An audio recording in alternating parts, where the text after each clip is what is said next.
1, 2, 3 तीनों मामलों में सभी आरोपी बड़े। सबसे बड़े घोटाले में पटियाला हाउस कोर्ट का चौंकाने वाला फैसला, 2G मोबाइल लाइसेंस में कोई घोटाला नहीं हुआ। पटियाला हाउस कोर्ट ने यह बड़ा फैसला सुनाया है और सीधे तौर पर सीबीआई ने जो केस बनाया, ईडी ने जो केस बनाया, उन पर सवाल उठाते हुए कहा कि प्रोसिक्यूशन की दलीलें बेहद कमजोर थी, अपने केस को प्रूव करने में वो नाकाम रहे। बड़ी खबर इस वक्त की 2G आवंटन के तीनों मामलों में सभी आरोपियों को बरी कर दिया गया है। तब के दूरसंचार मंत्री ए राजा जो कि मुख्य आरोपी थे, बरी कर दिए गए। सह आरोपी कनिमोई डीएम के सांसद बरी कर दी गई है। इसके अलावा तमाम कारोबारी शाहिद बलबा जिनकी कंपनी इस घोटाले के बीच में सामने आई थी, उनको बरी कर दिया गया है। एबीपी न्यूज के बेहद अहम सवाल, क्या कोई घोटाला नहीं हुआ? 2G घोटाला, टेलीकॉम सेक्टर का जिसे सबसे बड़ा घोटाला बताया गया, इस फैसले के बाद बड़ा सवाल, क्या कोई घोटाला नहीं हुआ? सवाल नंबर 2, सीबीआई सबूत जुटाने में आखिर क्यों नाकाम रही? पटियाला हाउस कोर्ट ने सीबीआई को आड़े हाथों लिया है और कहा सीबीआई अपना केस प्रूव करने में बुरी तरह नाकाम रही और इसीलिए 1 नहीं 2 नहीं बल्कि तीनों मामलों में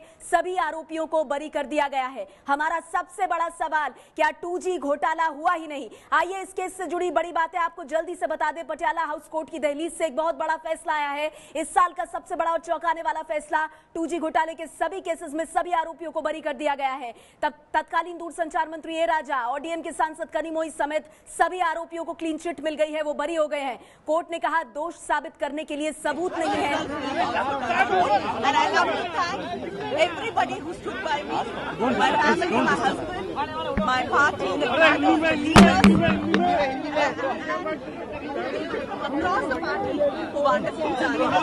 What is your comment over the political conspiracy done in this case?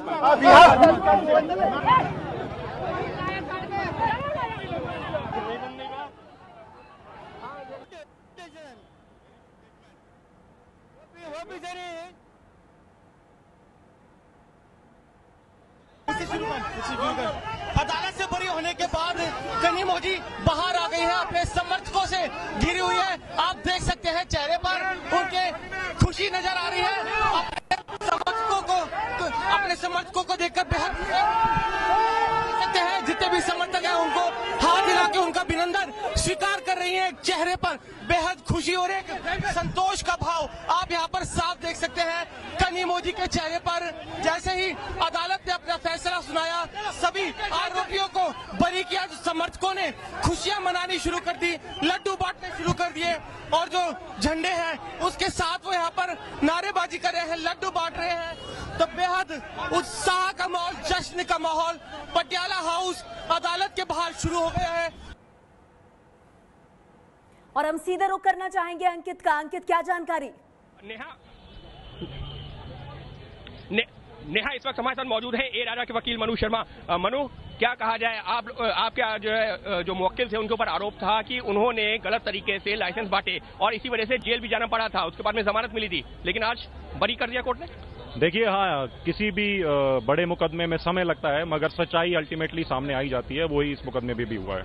आप लोगों की दलील क्या थी? क्योंकि सीएजी ने कहा था 1,76,000 करोड़ का घोटाला हुआ है, मतलब देश का सबसे बड़ा उस वक्त का घोटाला। उसके बाद में सीबीआई ने अपनी जांच की, कहा कि करीबन 31,000 करोड़ रुपए के डॉक्यूमेंट्स उसने सबमिट किए, लेकिन आप लोगों की दलील क्या थी? क्योंकि कोर्ट ने तो कहा ये सिर्फ एक दलील थी कि 30,000 करोड़ का नुकसान हुआ है या 1,76,000 करोड़ का नुकसान हुआ है, मगर जब मुकदमा चला तो इस एवज में कोई भी एविडेंस नहीं दी गई और ये एक कारण रहा होगा। ये कहा गया था कि अगस्त 2008 में जब लाइसेंस का एलोकेशन हो रहा था तो उस दौरान कुछ कंपनियों को पिक एंड चूज किया गया था, यानी कि इस बात में कोई सच्चाई नहीं है। और मैं कॉन्फिडेंट हूं कि जजमेंट में इसी पॉइंट में कि इसमें सभी लोग जिन्होंने भी अप्लाई किया, सभी को स्पेक्ट्रम भी मिला, लेटर ऑफ इंटेंट भी मिला और लाइसेंस भी मिला। लेकिन सवाल ये उठता है, सुप्रीम कोर्ट ने 2012 में लाइसेंस को कैंसिल किया। देखिए, क्रिमिनल कोर्ट की जो अप्रोच होती है और लाइसेंस कैंसिल करने की एक रिट कोर्ट की जो अप्रोच होती है वो बिल्कुल अलग होती है।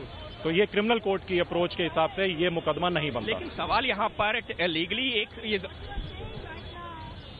जी, जैसा कि अगर हम जो है ए राजा के वकील मनु शर्मा की माने तो कोर्ट ने पाया कि कोई सबूत था ही नहीं और इसी वजह से आरोपियों को किया है बरी।